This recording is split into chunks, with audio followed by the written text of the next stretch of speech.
Mike, Mike, Mike, Mike, Mike.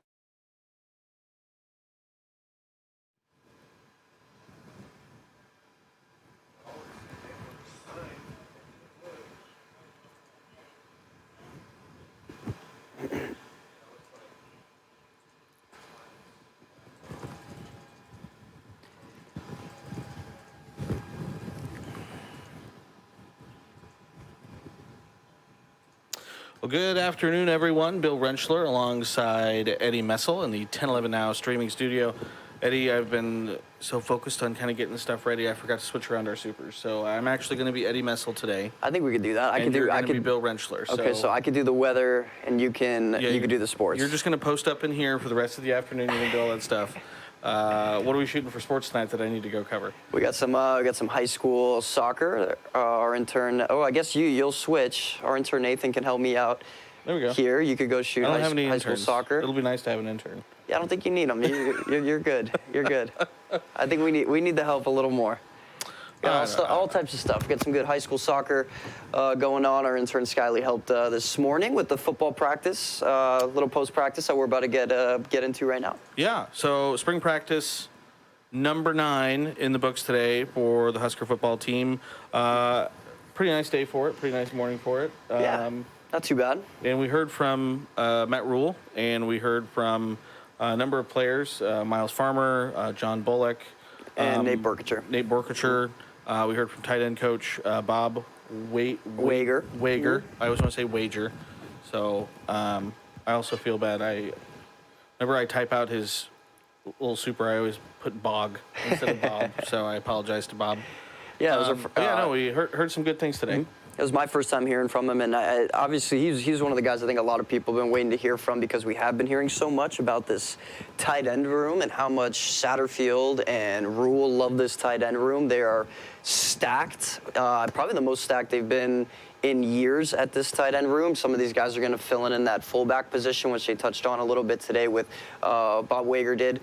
At least. So I know Nebraska fans love to hear that. Anytime we're getting the fullback action back here for the Huskers. Nebraska. We have flashbacks to Andy Janovich. Yeah, they love it here. They gotta love a good fullback. So a lot of those guys are gonna be working, doing a lot of different things in that tight end room. And then today, I mean, the story of the day. He's been mentioned these last couple of weeks. Thomas Fidone, who I think Husker fans have been waiting to see pop off here, and he hasn't really gotten the chance to. He's been multiple hurt the knee last injuries. I think same knee too. Yeah. And he's just, he has really struggled to stay on the field, but he is a big guy that a lot of people have been excited about for good reason, because he does look the part at that tight end position. He can kind of do it all. Rhule was just super high on him today. He had some words of praise. Let's listen to him really quick. This is Matt Rhule on Thomas Fidone and the other tight ends in the tight end room. More talented groups. Fidone's like, I kind of always have like a couple guys like, that I'm trying to like really work with. And Fidone's kind of one of my guys, man. I really like the guy. He's so competitive. He's so driven. And sometimes when you're driven, it drives you all over the place. Like you just can't stand when it just doesn't come right away. And that's what I love about him, right? Like I'm a little bit wired that way. The best players I've been around are wired that way. So just, I've tried to limit him even more than we've limited him, and he fights me every time. So I just love his competitive nature. Eric is just really talented and a big physical presence. Borkacher and Lindenmeyer are two guys, that have walked on here that play like scholarship players. They would have started for me at a lot of places I've been. They can start here, I believe. So really like those guys and what they've done. Applegate coming back off the injury, really been pleased with him, and the rest of the guys just they battle. So really like the group. I think it's one of our stronger positions. And then we brought Bonner over. He's kind of like a Weapon X hybrid type of a guy. And he had class. I know you guys want to interview him, but he had class, and so he had to leave for that. But he's kind of one of those hybrid guys that I think with what Sat's done at some places he's been, some of the things I've done, we can use him in a lot of different ways. So there it was, Eddie. You heard him say it. He's kind of had to fight Thomas a little bit. Yeah. Thomas has been itching to get on the field. I remember at the beginning of spring, it was like Matt Rhule specifically said he was going to limit him as much as he can. And now it sounds like he hasn't been able to do that very Yeah, well, and he's kind of full. He almost said, like, he said that he's been watching him there and he has to help him and make sure he's not going too much, but he is full go, he is full clear. So they have kind of let him just go and do what he wants to do, and what he wants to do is play football and be on the field. Me and Kevin have even seen him last year when he was trying to get back and he was rehabbing from the injury, and it was pretty quick after surgery. We saw him out there running stadiums, doing drills in the stands there at Memorial Stadium as me and Kevin were going to shoot stand-ups. So he is a guy that, wants to get out on the field, and he's doing everything he can to be on the field. And I like you heard Rhule say there, I don't think anything's going to stop him this year. Barring any setbacks, knock on wood, that he's probably going to be on the field. I think he's going to be a big contributor this year, and the Huskers will need it losing Travis Vokalek, and the year before losing Austin Allen. So they're looking for that next guy, next man up at that tight end position. I think on paper that tight end room again, as good as any on the team, but just inexperienced. I think Nate Borkacher probably returns really the most experience out of that room. Yeah, and, Nate's a solid player, but Eric Gilbert from Georgia, they're just physical specimens that you can coach a guy all you want, but like if you don't have some of those physical traits like those two guys do, they're just different. Yeah, well, Reek's another guy that they touched on this a little bit today. He is a guy who's watching that waiver issue with the NCAA, with him being a transfer from Georgia. So Rhule didn't go too into depth about that. He did say he doesn't want to touch on it too much. He said they are hopeful that Gilbert will play this year. I think as a Nebraska fan, you're hoping that Gilbert will play this year. I mean, anytime you get a guy from a program like Georgia who's had and he's 6'7" so much, and 270, and that looks pounds. the way he does, you're hoping that he can be out on the field. So hopefully those waiver issues won't be an issue. Regardless, even if it is an issue, Rhule said he had conversations with Gilbert about that heading into the year, that this could be an issue, and if that is the case, they want him here because they want to develop him, and they see that what his future can be. And I think Gilbert really bought into that, and has built a good relationship with Rhule. So regardless of if he is or isn't on the field, he's committed to Nebraska. But Rhule ended that part of the press conference today saying that he does believe that things will work out and Gilbert will be on the field. Yeah, and I mean another thing that Rhule was asked today, kind of, I'm sure a lot of players were looking forward to a little bit of a break. They haven't been full go every day. It's been pretty spaced out spring practice, but they're coming up Easter break. They're at least going to get a couple days off from the field. Yep. Over the next couple days for the Easter holiday, but they're still going to be expected to be doing some workouts, hit the weight room, film study, things like that over the next couple days. And he kind of spoke at length about, he's used the phrase iron sharpens iron. Yeah. And he's, and talking about those breaks a little bit. This was the schedule, because I know he initially came into the press conference and around the beginning of it said that they're going to have like 5 days off. And the last question that he was asked about, he was like, hey, so like, is it 5 days off? And he was like, well, it's kind of, so the 5 schedule. days off from the field. I did write it down, like, they won't be on the field. So they'll have meetings and everything tomorrow. They'll shut down Saturday, Sunday. So there will be a few guys that have mandatory workouts in the weight room, stuff like that on Saturday. I'm assuming that's guys who are trying to, rehab, get back from certain injuries. And then for other guys, it'll be optional. They'll have Sunday off for Easter, and then they're right back at it early Monday morning. Film room and back in the weight room, but we won't be back see them back on the practice field until Monday morning. Next Tuesday. Yes. Is when I got that pulled up here, the practice schedule. So again, so that would be the 11th. So next Husker practice on the 11th, and then by next week again, you're talking. That's practice number 10. So you only have 5 more before we're inching closer to that spring game, April 22nd. So I mean, we're just 2.5 weeks away or so from that spring game. So it's coming up pretty quick. So, but he had a good quote about. Again, doing ones versus ones, and I think something that'll get a lot of Husker fans fired up. Let's listen to Matt Rhule about how iron sharpens iron. Well, the coaching staff. I think my job is to coach the coaches, right? And I think we believe that on the football field, iron sharpens iron. So I think if I'm if I'm, if things aren't being done the way they're supposed to, if we say we're going to do something, it doesn't happen. Like, whether it's a coach or player, like the way we win, the way everyone, you know how coaches always come out after games and say we just got to execute better. What does that mean? It means everyone's got to do exactly what they're supposed to do. So I think the players appreciate that the coaches get held accountable. I think they appreciate when I say I'm wrong, and ultimately, I'll get held accountable. So again, we are, and we really strive to be, we are a caring, not coddling environment. I say that to the guys all the time. Caring, not coddling. We are where top producers go to be with other top producers. We want to be with the best of the best. And so if we have a bunch of coaches who are sensitive and coaching staffs who argue with each other, then that's what the players are going to do. So the best thing we can do is just model what it means to be a Lion out there. Well, pretty good. Pretty good stuff. Pretty good soundbite there. Yeah, I think people are going to get used to hearing, or if they aren't already, hearing Rhule just drop money sound bites that are going to fire you up a little bit. I think he definitely knows how to get Husker Nation fired up. He's got a good mentality coming into this. Obviously, you don't want to set expectations too high. With the first year thing, I know people don't always want to hear that because they haven't had as much success the last 5-6 years or so. So.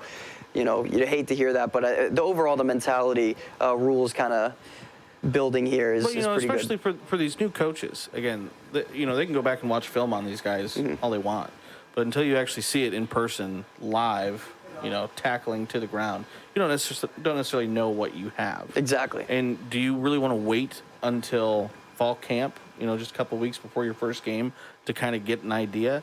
The roster. There's some spots where it's maybe a little thin, O-line we've talked about, but you have 6 quarterbacks, scholarship quarterbacks. Yeah. Pretty deep room, and, with a lot of guys with experience, starting experience, who have started games. But it's like, and not to knock on any of the guys in that room, but there's no necessarily all Big Ten or Heisman contenders in that room based on what they've done.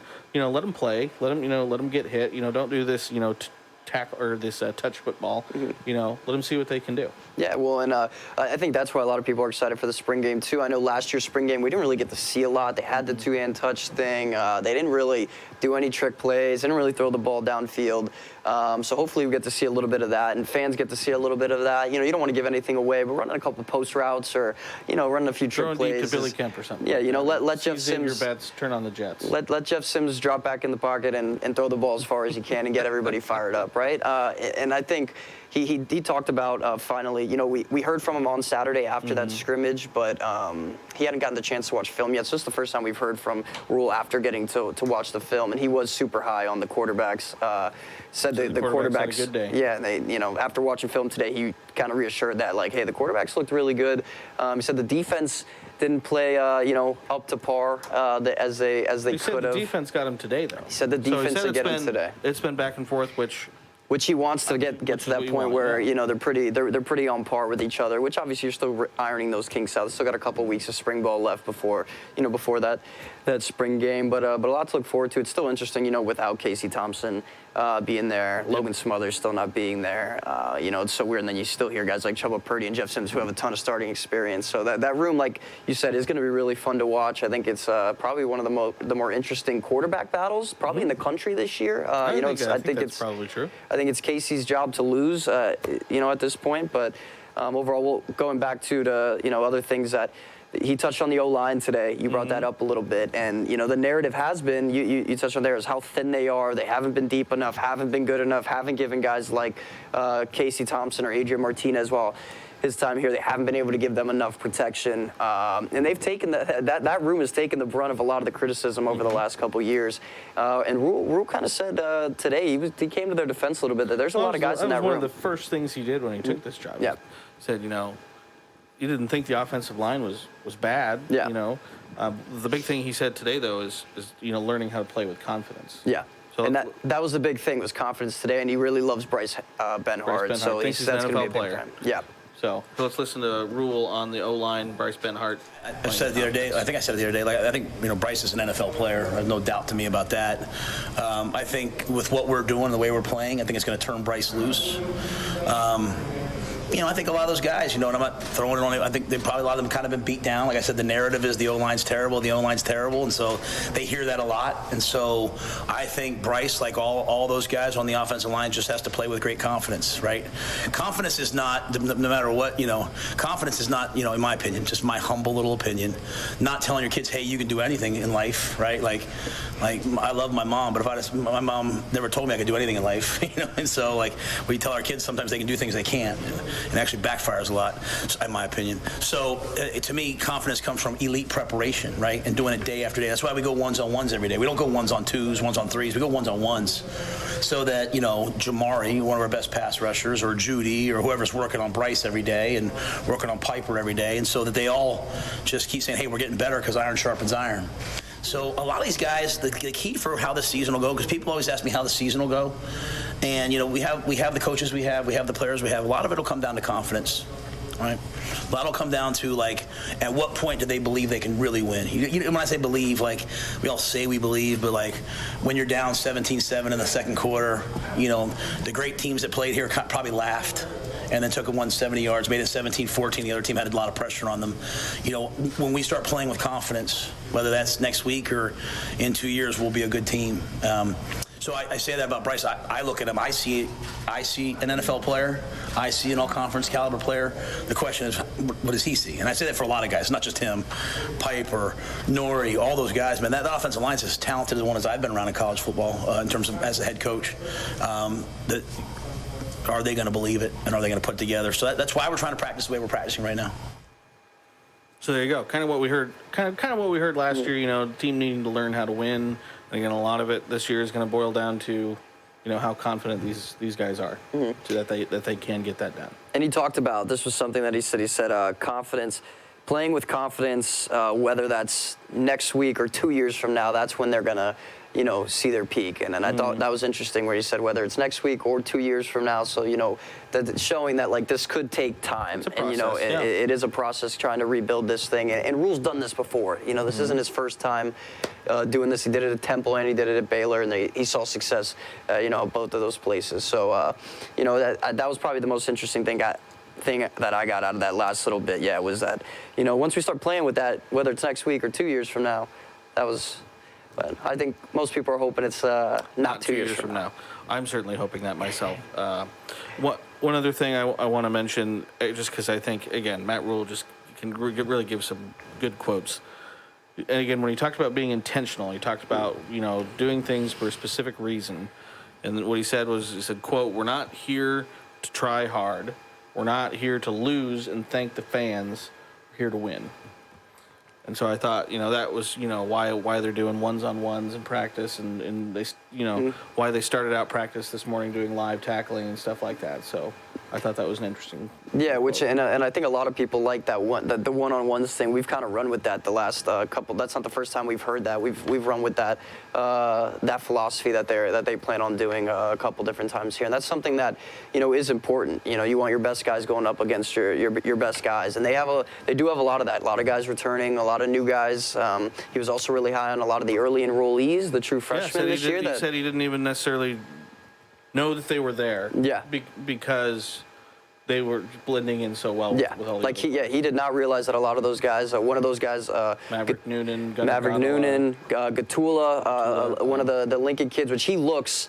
I mean, I was there at his signing day, which was super odd because it was in his house, because that was the day that they were snowed out, and signing day was, we did it in Gunnar Gatula's house.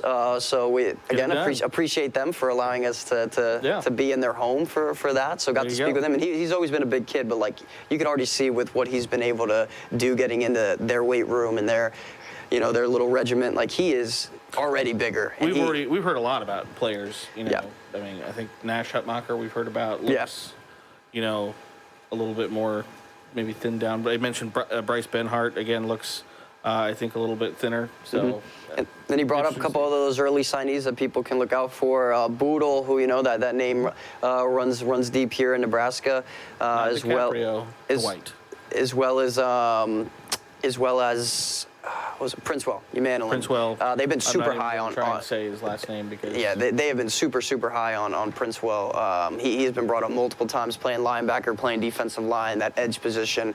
He could kind of do it all. So he's a guy I think a lot of people are gonna want to look out for. So, but I think one of the most interesting things that we heard about today is what they're doing tonight, Eddie. Yeah, they're gonna have some. Unfortunately, we're not gonna be able to see it. We will not be there. There'll probably be some video of it. So yeah, they have their team events that they've been doing every Thursday this spring. Rhule said they allow players get to bring their girlfriends or family members if their new family members are here. The coaches bring their kids and their wives. So. They're going to play they're going to the softball field today, and they're going to do a home run derby down at KOLN Stadium, which is, I would love to be able to get there and shoot some video. I'm sure there's going to be some. I mean, some they're really going to good drop stuff. some bombs. Like, let's be real. Yeah, there's a couple guys on there I think that can hit the ball.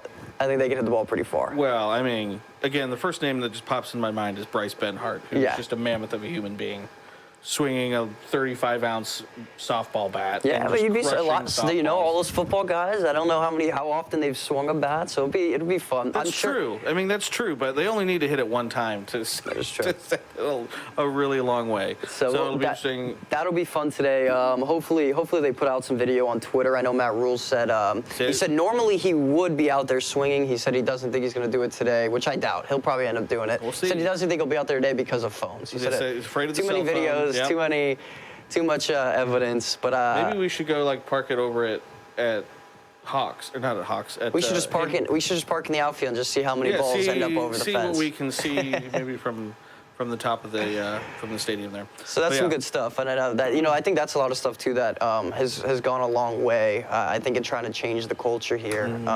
Fun stuff like that. Team building is, as cliche as all that stuff sounds. I think it does go a long way. It's building that competitive, culture. So, and not to say the previous staff didn't do it, but when you really drive it home and make it, again, intentional, that's what they're trying. And again, that's his biggest thing. They do everything intentionally. There's not a single thing that they do that isn't intentional. They have a reason for doing every single thing. That word intentional just keeps coming up and coming up. He said the reason they even, they'll practice for an hour and a half sometimes, but the reason they'll do a 3 or 3.5 hour practice is just to, see if they can focus that long. That was exactly what he said today. So if he could focus that long, so they're intentional in practicing that long. They don't practice that long just to practice that long. So yeah, a lot of good stuff from Rhule today. A lot of good sound bites as he always seems to give us here in his early tenure at Nebraska. He does. So again, all the little clips from his or from his press conference are online at 1011now.com. Again, the full, complete interview or